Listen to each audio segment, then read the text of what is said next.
Welcome to this video. What is the blockchain? What is the blockchain? This is one of those topics which I feel is not covered enough. It's very true that you could trade cryptocurrency and make money without having any knowledge of what the blockchain is. But I think it's a fundamental part of understanding the process of what Bitcoin and cryptocurrencies are all about. So I want to make this video so that you are well informed. Bitcoins are sent all over the world through a peer-to-peer network. Now most peer-to-peer networks are for file sharing, but Bitcoins are not files, nor are they pieces of data. Essentially, Bitcoins are just entries on a huge global ledger called the blockchain. That's right, that's what the blockchain is. It's a great big ledger which is publicly accessible. I can see it, you can see it, everybody can see it. Now in normal, conventional financial systems, it would be the bank that records all of these transactions. But remember, Bitcoin is decentralized and doesn't have a bank or a government as the middleman. So who records these transactions?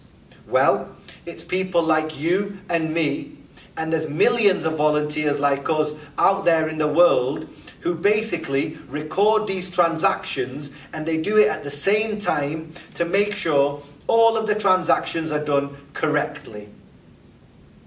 These transactions are stored on blocks. These blocks form a chain, hence the name blockchain. Now when Bitcoin are sent, three key pieces of information are recorded: the sender, the receiver, and the amount of Bitcoins. That's it.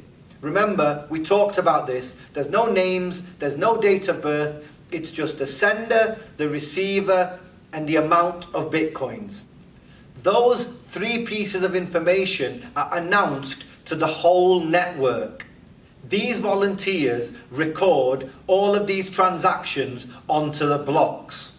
Now, if that sounds sketchy, then hold up, because you might be thinking, well, I wouldn't trust somebody down the street to record my financial transactions because I wouldn't trust them. Well, hang on, because there's another component to this. Because basically, we all have a private key and a public key, and these are used to verify that it's actually us sending the money. There are other issues which could occur, because if all of the volunteers are adding these transactions onto the blocks at different times, then things like double spending could become an issue. Now, double spending is where if you've got a certain amount of money in your bank account, your bank will not let you spend that twice. That would ruin a financial system, right? Well, in Bitcoin, it's exactly the same. You can't spend more than you have. And the magic behind all of this is called cryptography. Cryptography is basically super complicated maths problems that need to be solved before all of these transactions are recorded onto the blocks. The volunteers don't solve these problems themselves, by the way.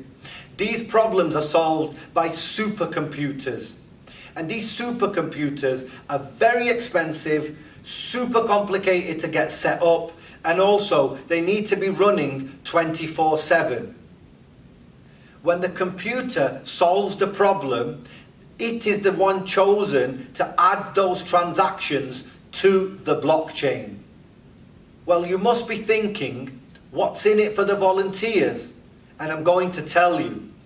Basically, the volunteers get rewarded for adding the transactions onto the block. You might have heard of them by another name. They're called miners. That's right, the volunteers are the ones who are mining Bitcoin. And every time they add transactions to the blockchain, they get rewarded with Bitcoin. Ka-ching! When the miners add the transactions to the block, 12.5 Bitcoin are generated and earned by them as a reward. They also earn fees as a tip for each transaction that they add.